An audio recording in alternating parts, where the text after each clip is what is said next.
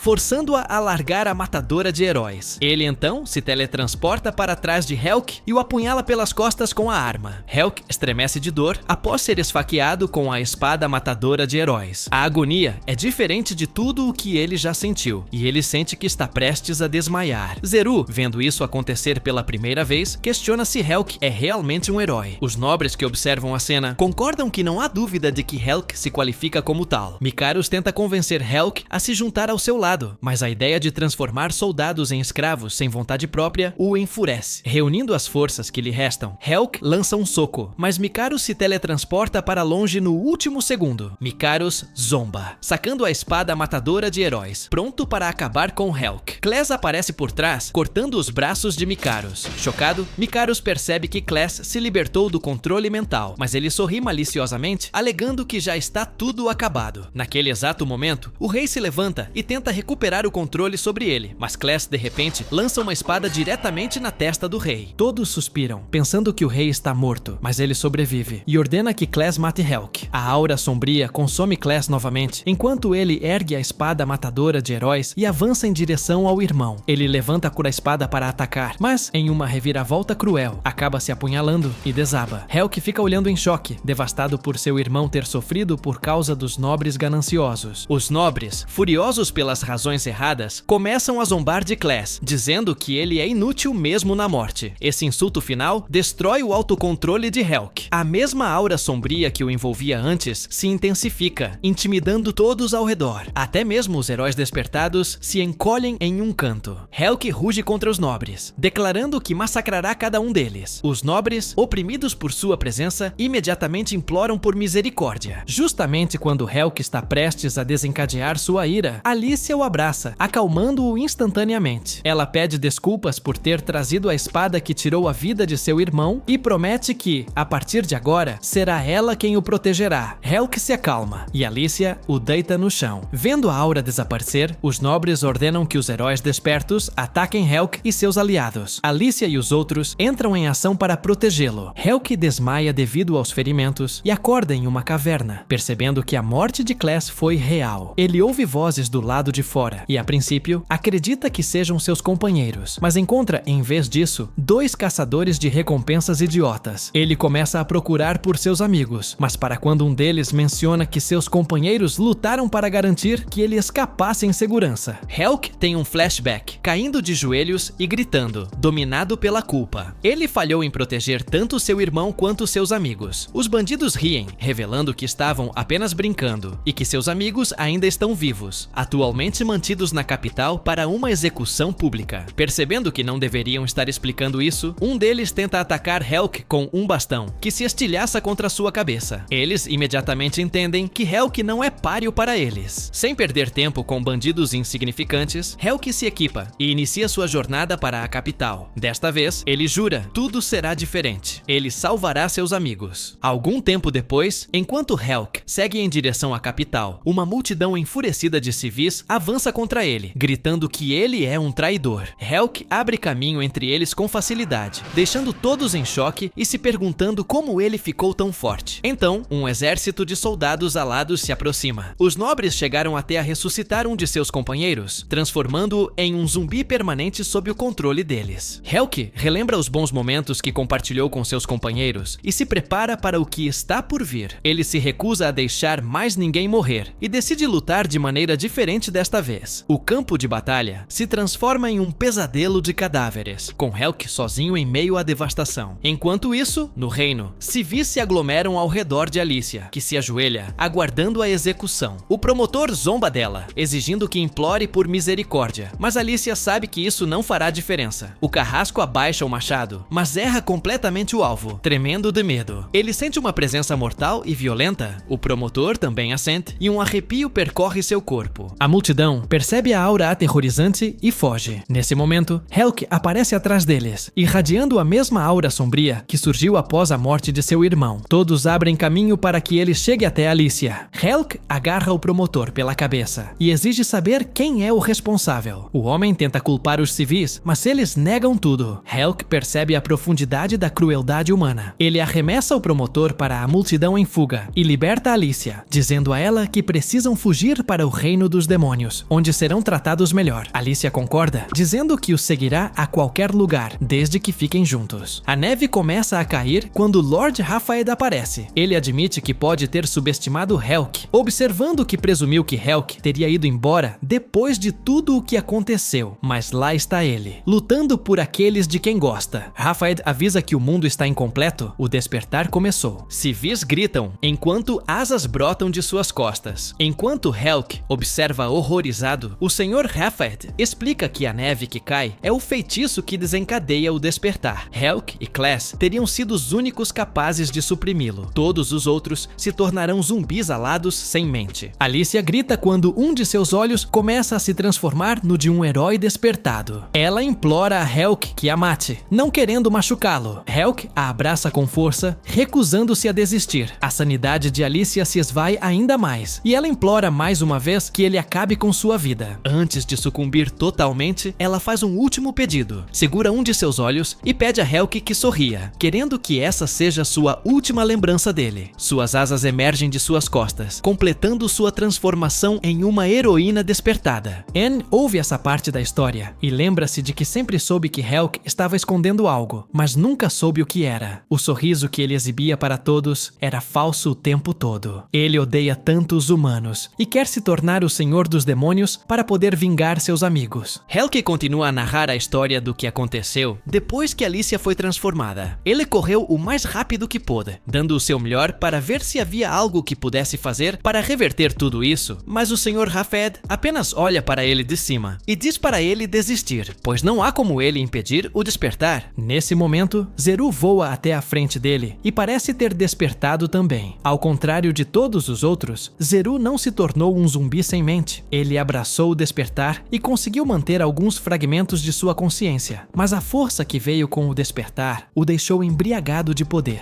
Então, ele continuou a atacar Helk, usando a espada matadora de heróis. Helk inicialmente pensou que a solução simples para tudo isso seria matar o rei, e assim os soldados ficariam livres do controle mental. Ele vai direto para o palácio com a intenção de matar o rei, mas encontra Mikaros acima dele, e ele está surpreendentemente ainda vivo mesmo depois da luta que Helk teve com ele. Helk fica tão furioso ao vê-lo que libera seu poder, salta em direção a Mikaros e desferiu socos, mas Mikaros simplesmente desaparece e desvia de todos os golpes. Depois de um tempo, Mikaros chama a atenção de Helk para baixo, onde Helk vê seu irmão Class cercado por algumas sanguessugas mágicas. Embora pareça um pouco feio agora, Class foi mantido nesse estado mumificado porque Mikaros ainda tem utilidade para o tecido de seu corpo. Se ele fizer uso adequado disso, seria capaz de obter controle sobre o imenso poder de Class. Ouvir isso deixa Helk ainda mais furioso. Então, ele convoca uma quantidade impressionante de poder, criando um grande vácuo de ar. Ele então consegue cortar a mão de Mikaros, antes mesmo que Mikaros possa reagir.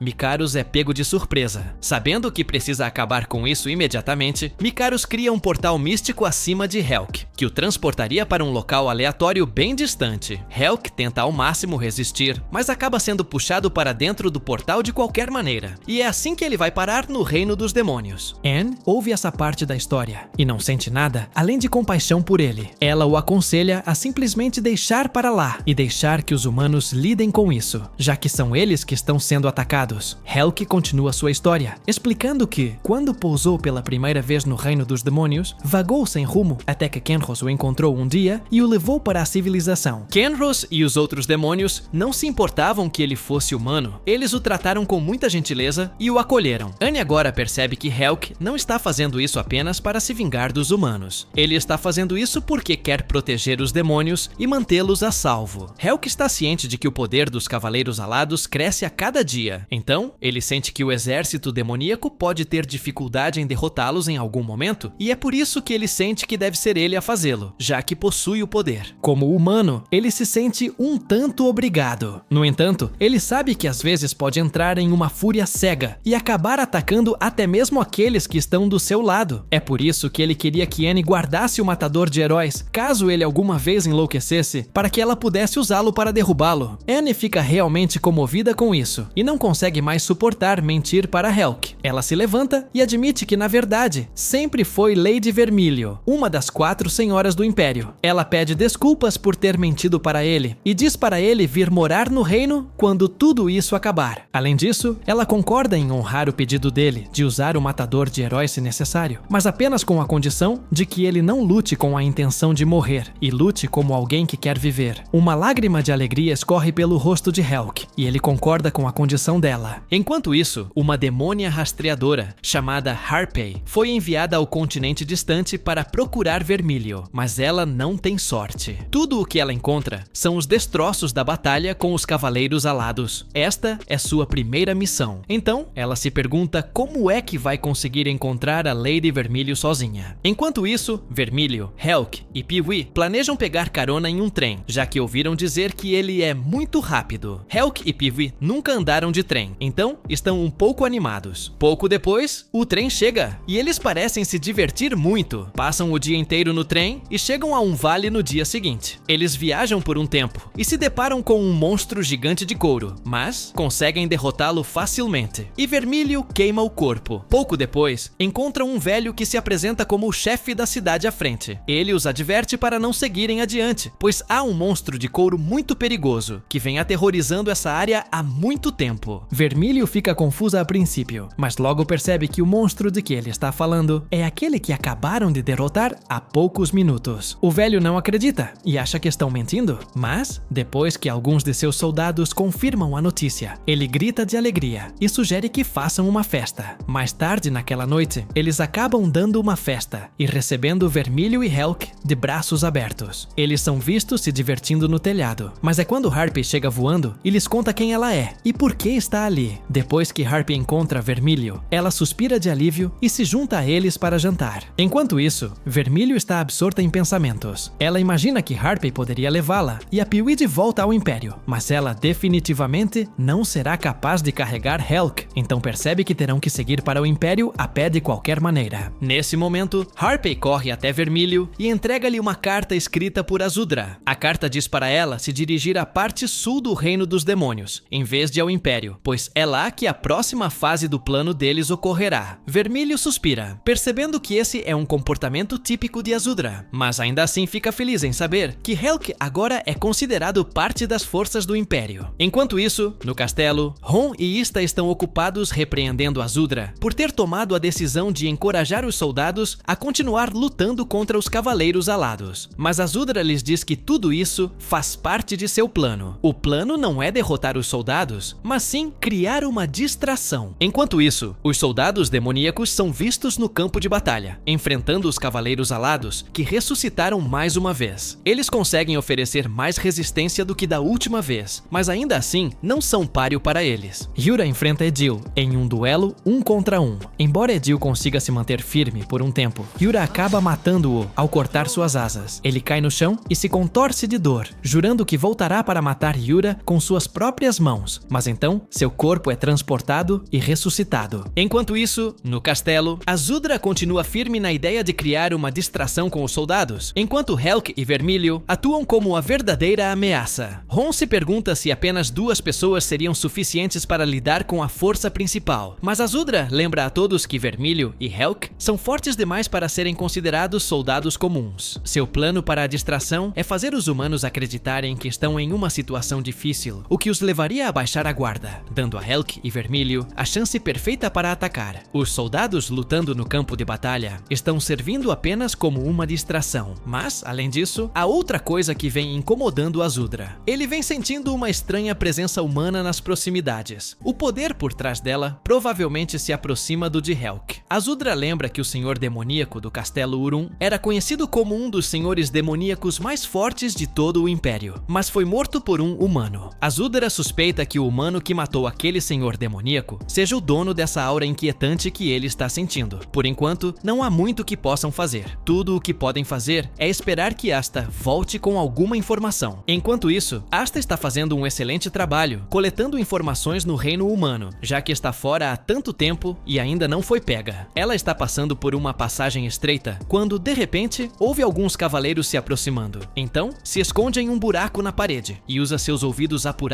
para escutar a conversa deles. Ela os ouve falando sobre a próxima fase do plano, que é se infiltrar no castelo Shin, no lado sul do Império. De repente, um dos cavaleiros sente a presença de um intruso, o que deixa outro cavaleiro tão enfurecido que ele começa a disparar contra todos os buracos que encontra com sua magia. Asta percebe que a situação está muito ruim, então ela se esgueira mais para dentro do buraco, tentando escapar. Antes que consiga fugir, a bola de fogo do cavaleiro a atinge, e ela cai pelo andar seguinte, aterrissando em um poço de slimes. A princípio, ela acha os slimes meio fofos, mas então vê o corpo mumificado de Class preso aos slimes, e se pergunta o que deve ter acontecido com ele. Alguns dos outros cavaleiros começam a se aproximar, então ela se esconde passando por um buraco no chão. Ela cai em um corredor totalmente escuro, então usa seus óculos de visão noturna para enxergar na escuridão. À medida que avança, ela percebe um rangido na parede, então mexe nela um pouco e abre uma sala secreta que parece ser algum tipo de biblioteca antiga. Ela entra para dar uma olhada nos livros, mas não consegue entender nada, então os coloca de volta no lugar. Ela imagina que poderá usar essa sala secreta se precisar de um lugar para se esconder, mas ao sair da sala, as portas se fechando atrás dela fazem um barulho alto, fazendo com que alguns guardas próximos se aproximem. Essa teria sido a chance perfeita para testar a sala secreta como esconderijo, mas ela não se move. Asta não tem escolha, então ela simplesmente usa suas habilidades de furtividade para se mover pelo castelo, e suas habilidades são tão boas que ela consegue não ser pega. Então, em um corredor específico, guardas parecem estar vindo de ambas as extremidades, e Asta não sabe o que fazer. Acontece que uma das pessoas caminhando em uma das extremidades é o Sr. Rafaed. No último segundo, Asta salta pela janela e se agarra à parede usando suas garras de gancho. Ela teme que o Sr. Rafaed sinta a leve mudança no fluxo de ar quando a janela foi aberta, mas por sorte, ele simplesmente passa direto. Asta usa suas garras para subir mais alto no castelo, até encontrar uma janela aberta. Ela entra e vê Shalami parada bem atrás dela. Asta acha estranho que, mesmo depois de Shalami ter visto alguém pular pela janela, ela não esteja nem um pouco nervosa e continue bastante calma. Asta entra na onda e diz que é uma comerciante que se perdeu e acabou chegando aqui sem querer. Shalami não parece nem um pouco desconfiada. Aparentemente, o pai dela costuma mantê-la trancada aqui por longos períodos, então ela fica feliz só de ver outra pessoa. Alguns guardas começam a se aproximar para trazer um lanche para Shalami, e Asta já acha que está tudo acabado para ela. Mas, para sua surpresa, Shalami diz para ela se esconder debaixo da cama. Enquanto Asta se esconde debaixo da cama, os guardas vão e vêm sem que Shalami a denuncie. Depois que os guardas vão embora, Shalami diz a Asta que o caminho está livre e que ela pode sair. Asta está completamente confusa neste momento. Ela não consegue distinguir se essa garota está armando uma armadilha para ela ou se é apenas descuidada. Mas, mesmo assim, Shalami não parece ser uma pessoa má, então Asta se pergunta por que ela foi presa. Para começar, Shalami convida Asta para participar de sua festa do chá, e Asta imediatamente pede uma xícara de café para poder se comunicar com Ista por telepatia através de gestos. Ela conta a Ista sobre essa garota chamada Shalami que conheceu, e ela não parece suspeita. Embora não saiba por que Shalami foi presa, Asta imagina que talvez consiga obter algumas informações dela. Em outra parte da floresta, o capitão da equipe de busca e resgate, Thunderbar, encontra-se com Helk e os demais para entregar uma mensagem de Vermílio e repassá-la a Azudra. Após transmitir a mensagem, ele voa para longe. Vermílio começa a ficar um pouco preocupada, pois sabe que os humanos estão se tornando uma força bastante formidável. Enquanto isso, no castelo Shin, um enxame de cavaleiros alados se aproxima com com intenções assassinas, mas as forças do Castelo Shin já estavam preparadas e sabiam que eles viriam. Suas defesas contêm os cavaleiros. Os cavaleiros alados se perguntam como eles sabiam de sua aproximação. Então, o Senhor dos Demônios, Shin, explica que há guardas de segurança vigiando a entrada o tempo todo para situações como essa. Ele chama os cavaleiros alados de tolos por pensarem que algum dia seriam capazes de tomar o castelo. No entanto, Zeru não parece nem um pouco surpreso, pois isso não frustra seus planos. De repente, uma horda de monstros começa a se aproximar do castelo, pelo nordeste e pelo oeste, somando cerca de 30.000. Zeru explica que eles conseguiram usar sua magia para criar um portal capaz de gerar monstros para eles. Shin não consegue acreditar nisso, pois nunca esperava que os humanos possuíssem habilidades mágicas de nível tão alto. Zeru diz ao Senhor dos Demônios que eles têm duas opções: render-se e entregar o castelo Shin, ou arriscar-se contra a horda de monstros. Os demônios não estão dispostos a recuar tão facilmente, então mobilizam suas tropas e lutam com tudo o que têm, conseguindo derrotar várias ondas de monstros. Os cavaleiros alados percebem que podem ter subestimado o poder das tropas do castelo Shin, então se preparam para pegar o que realmente vieram buscar: a Pedra da Barreira. Mas, de repente, metade de seus soldados é dizimada por flechas disparadas de cima. Eles olham para trás e veem Azudra e parte de suas tropas chegando como reforços. Shin se sente confiante agora que os reforços chegaram, mas Zeru adverte que não há nada para comemorar, pois tudo isso é apenas uma trama para tirar Azudra do castelo Thor, para que possam lançar um ataque contra ele na sua ausência. Enquanto isso, Mikaros é visto abrindo caminho à força através das defesas do castelo Thor. Ele está indo direto para a Pedra da Barreira do castelo e detém facilmente qualquer um que se coloque em seu caminho. Ele chega à sala da barreira e está prestes a recuperá-la, mas Hyura intervém para detê-lo. Mikaros fica chocado ao ver que Hyura conseguiu desferir um golpe nele. Ela deve ser mais forte do que os outros. Os dois começam a lutar e Hyura se mantém firme contra Mikaros, acabando por cortar sua mão e sua espada, embora ambas se regenerem em tempo recorde. Isso pega Hyura de surpresa, então ela leva alguns segundos para repensar sua estratégia. Mas Mikaros não lhe dá nenhum respiro. Ele acaba cortando o braço dela. Hyura tem a habilidade de se regenerar, mas aparentemente não tão rápido quanto Mikaros, que possui maiores reservas de mana e sangue. Se ela tentar se regenerar mais rápido do que seu corpo consegue suportar, corre o risco de morrer por sobrecarga. Então, tudo o que ela pode fazer é tentar segurá-lo com um braço. Em uma sala nos fundos, Edil descobre que Hyura está na sala ao lado. Ele e Hyura são inimigos jurados, já que ela o matou inúmeras vezes antes, então ele quer vingança. Ele corre para a sala da barreira e ataca Hyura com sua espada, que ela consegue bloquear. Edil explica a Mikaros que tem contas a acertar com Hyura, então quer lidar com ela. Mikaros concorda e avança para a sala onde a Pedra da Barreira está guardada. Ele está prestes a recuperá-la, quando várias raízes de árvores brotam do chão, matando seus lacaios. Ele agora está preso dentro de uma barreira de raízes, mas o mais preocupante é que ele sente uma aura poderosa vindo do canto. O Lorde Azudra sai, dizendo a Mikaros que ele acabou de cair em sua armadilha. Mikaros acha que isso deveria ser impossível, pois Azudra acabara de ser visto no Castelo Shin, mas, na verdade, o Azudra visto no Castelo Shin era apenas um engodo, interpretado por um dos soldados cachorrinhos fofos. Mikaros não consegue acreditar que foi enganado, já que ele deveria ser o mais esperto por aqui. Azudra diz que nunca esperava que houvesse um humano capaz de acessar feitiços de nível tão alto, e é nesse momento que ele junta todas as peças. Mikaros foi quem matou o Senhor dos Demônios, Urum e Thor. Mikaros nem mesmo nega. Ele assume isso. Aquele olhar presunçoso no rosto de Mikaros enfurece Azudra. Então, ele começa seu ataque contra Mikaros com as raízes das árvores. Mikaros se esquiva de algumas delas, se teletransportando, mas Azudra prova estar muito à frente dele em combate, contra-atacando cada golpe lançado contra ele e causando danos fatais. Mikaros está muito ferido para lançar mais ataques, então ele diz a Azudra que não adianta matá-lo, pois ele simplesmente reviverá, assim como os outros heróis. Mas Azudra já sabe que isso é mentira. Se fosse verdade, Mikaros teria simplesmente se matado no momento em que percebeu que se tratava de uma armadilha. Mikaros percebe que foi pego, então tenta ganhar tempo relembrando a Azudra seus dias de glória como um senhor implacável das 4 elites. Mikaros explica que, há vários anos, durante a Grande Guerra, ele era um soldado que lutou ao lado do exército humano contra Azudra.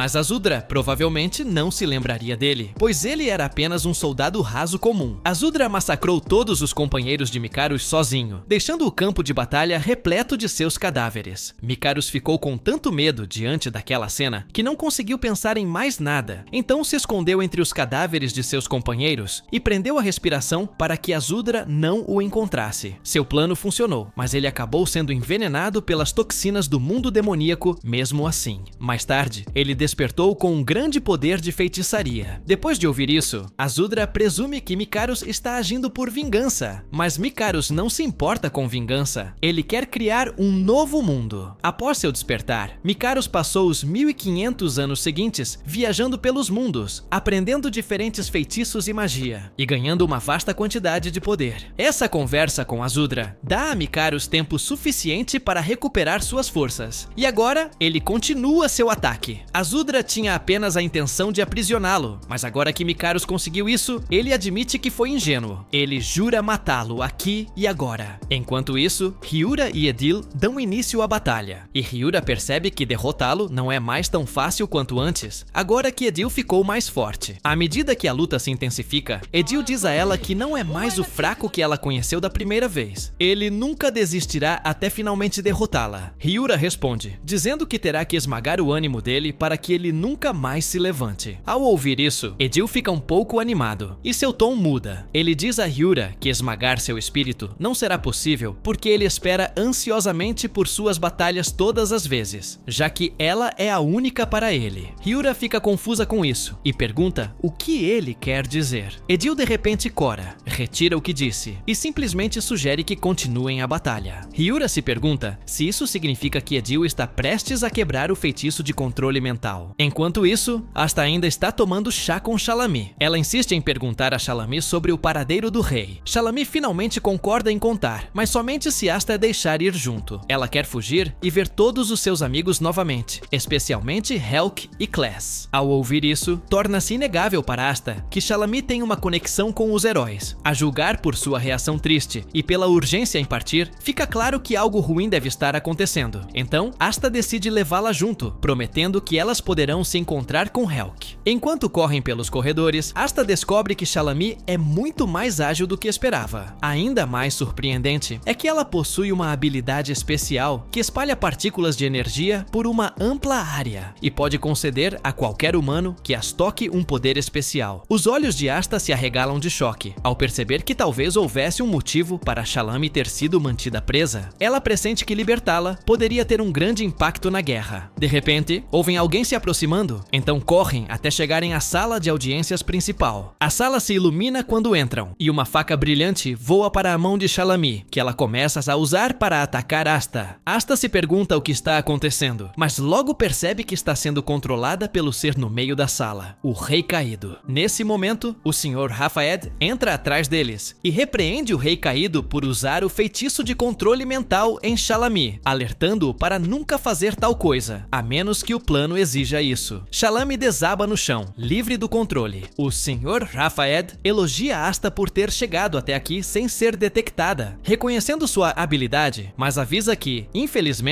este é o fim da linha para ela. Asta pega a faca e tenta usá-la para matar o Rei Caído, mas ele a bloqueia bem a tempo e a imobiliza com 2 cavaleiros alados. Ele olha Asta nos olhos e declara que não há nada que os demônios possam fazer para se salvar. Eles já perderam. Ista compartilha uma forte conexão mental com Asta, então de repente se sente inquieta e espera que Asta esteja bem. Enquanto isso, na sala da barreira, Azudra está dominando Mikaros completamente com suas raízes de árvore. Mas Mikaros nem parece minimamente incomodado. Ele diz a Azudra que capturar os outros cavaleiros alados, em vez de matá-los, foi um grande erro. Mikaros quebra o feitiço que prendia os 2 cavaleiros alados em suas raízes de árvore, fazendo com que eles se transformassem em monstros gigantes e ainda mais feios. Ele admite que seria tolice pensar que essas 2 feras seriam suficientes para lidar com Azudra, e é por isso que ele quebrou o feitiço em todos os cavaleiros alados lá fora, o que significa que agora há mais de 20.000 feras esperando por ele. A Azudra sabe que isso é um problema sério, então ele chama Hon e ordena que todos recuem enquanto ele tenta lidar com a situação sozinho. Ele reúne todo o poder que possui para lutar contra as feras lá fora, deixando Mikaros chocado. Enquanto isso, a batalha entre Hyura e Edil é interrompida pelo desabamento do castelo. Então Edil a leva para um local seguro. Hyura percebe que ele realmente se importa com ela e se libertou da maldição, embora ele não queira admitir. Mikaros avista Edil protegendo Hyura. Então ele se teletransporta para lá e lança um ataque contra eles. Mikaros parece desapontado e surpreso por Edil ter conseguido se libertar do feitiço de controle mental. Mikaros havia previsto essa possibilidade e preparado uma precaução. Ele coloca a mão na testa de Edil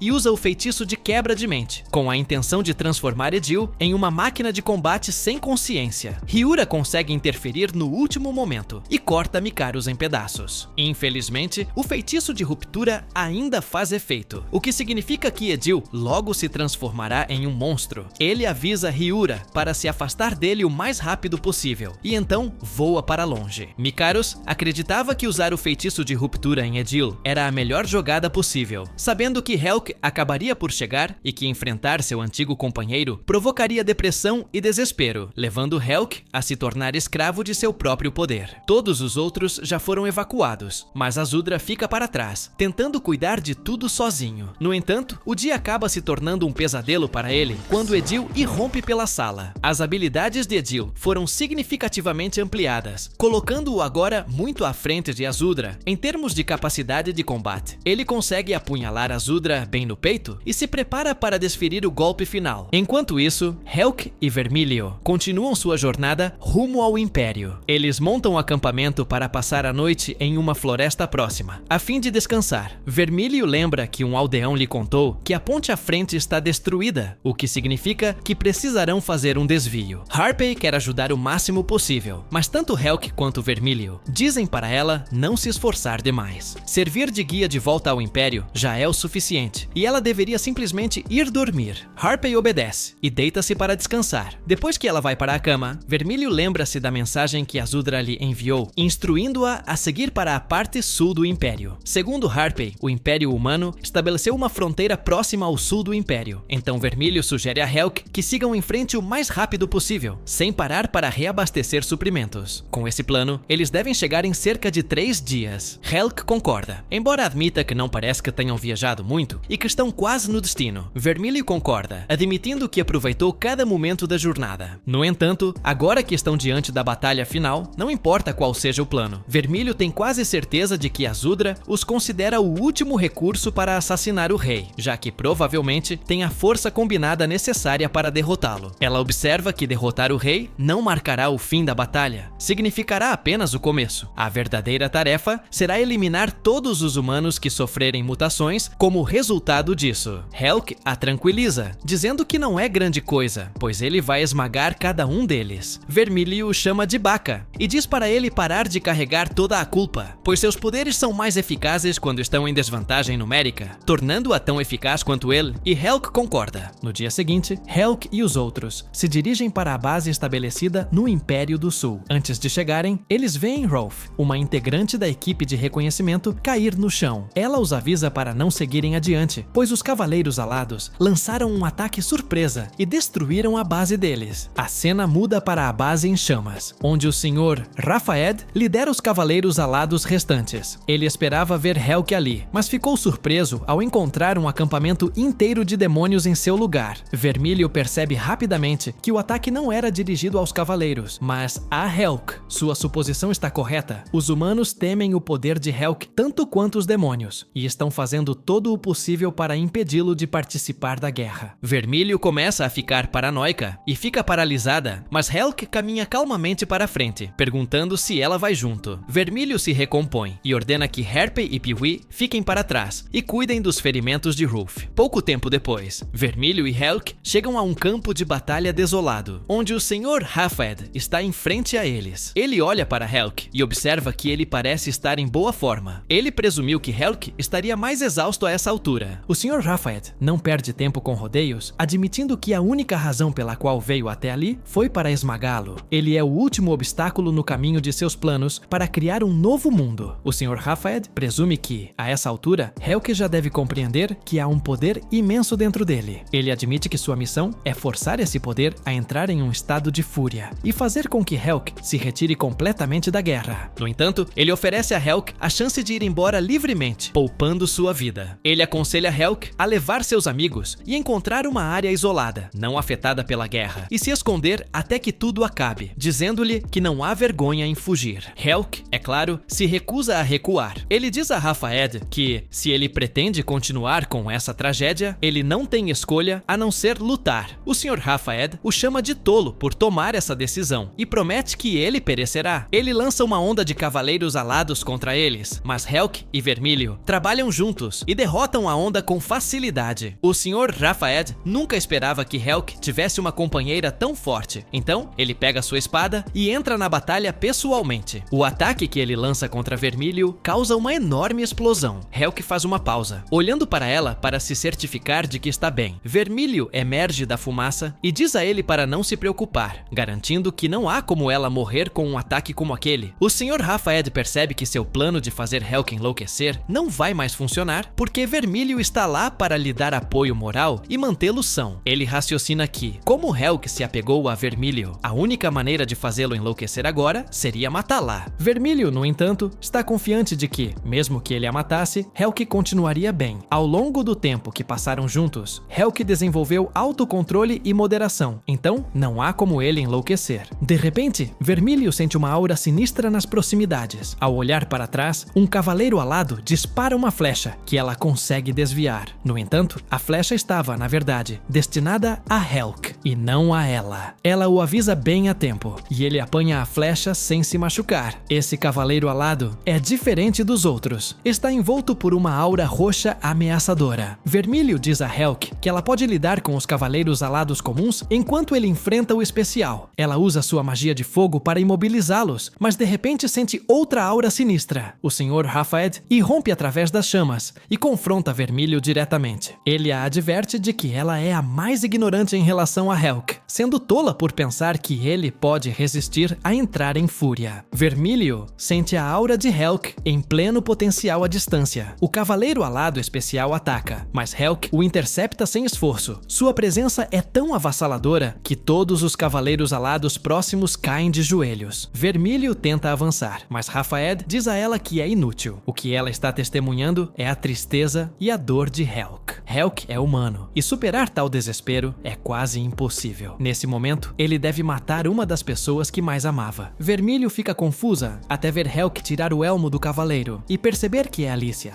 Helk segura o rosto dela, pedindo desculpas por não tê-la protegido, prometendo acabar com tudo isso. Vermílio entende instantaneamente. Helk deve matar alguém que ama para impedir que ele entre em fúria. Nem mesmo ela conseguiria viver com tal ato contra aqueles de quem gostava. Percebendo isso, Vermílio corre em direção a Helk, compreendendo que ele nunca se coloca em primeiro lugar. Ele só se preocupa com os outros. Helk veio ao torneio dos senhores demoníacos não para destruir humanos, mas para passar a espada matadora de heróis para Azudra. Vermílio se repreende por não ter percebido isso antes. Ela corre para a frente, com a intenção de detê-lo, mas o Sr. Rafaed a intercepta, avisando que ela já foi longe demais. Vermílio usa magia para manter Rafaed afastado por um instante. Depois corta seu rosto com a espada matadora de heróis e passa correndo por ele. O Sr. Rafaed reconhece o perigo da espada e a deixa ir. Helk está prestes a apunhalar Alicia quando Vermílio cria uma explosão para distraí-lo. Ela se aproxima e diz a ele o que deveria ter dito desde o início. Eles deveriam tentar salvar os humanos, não destruí-los. Ela o lembra dos momentos reais que ele compartilhou com Edil e Alicia, enfatizando que ainda pode haver esperança. Vermílio percebe que seu desconforto persistente vem de ver Helk como um amigo. Exterminar os humanos protegeria o Império Demoníaco, mas não o faria feliz. Ela resolve salvá-los. Em vez disso, o Sr. Rafaed, no entanto, avisa que o despertar alterou a composição genética dos humanos e que eles não podem voltar ao normal. Ele também afirma que as forças de Azudra no castelo o mataram e usa isso para sugerir que eles se rendam para evitar mais caos. Vermílio se recusa a aceitar isso. Azudra já foi declarado morto mais vezes do que ela consegue contar, mas sempre sobrevive. Sem imortalidade, verdade, sem regeneração, apenas tenacidade. Ela não acreditará que ele está morto até ver com seus próprios olhos. Vermílio então sugere a Helk que voltem ao castelo para encontrar Azudra, na esperança de que ele saiba como quebrar a maldição humana. O Sr. Raphaed, percebendo a determinação deles, para de lutar e se retira com seu esquadrão, alertando-os de que a resistência é inútil. Vermílio e Helk permanecem determinados a salvar os humanos e pôr fim ao conflito. No dia seguinte, eles se reúnem com os outros e iniciam sua jornada até o castelo para relatar o que aconteceu. Fiel à fé de Vermílio, Azudra está vivo, embora gravemente ferido e enfaixado. Esta relata o retorno seguro de Vermílio, e Azudra reage com alegria avassaladora. Ela lhe entrega uma carta explicando seu plano para salvar os humanos, e ele sorri, achando a determinação dela cativante. Enquanto isso, Rococo chega com carruagens para encontrar Vermílio e Helk. Vermílio pergunta sobre os rumores da morte de Azudra, mas Rococo garante que são falsos. Ele está simplesmente enfaixado, como de costume. Aliviada, Vermílio comemora, sabendo que seus instintos estavam corretos. Com isso resolvido, ela sugere que sigam em direção ao Castelo Shin para apoiar a guerra em andamento. Pela primeira vez em muito tempo, Helk sorri genuinamente, percebendo que não precisa se despedir de seus amigos humanos. Afinal, ainda pode haver uma chance de salvá-los. Este foi o fim, obrigado por assistir. Inscreva-se no canal, assista ao próximo vídeo na tela e ative o sino de notificações para mais resumos.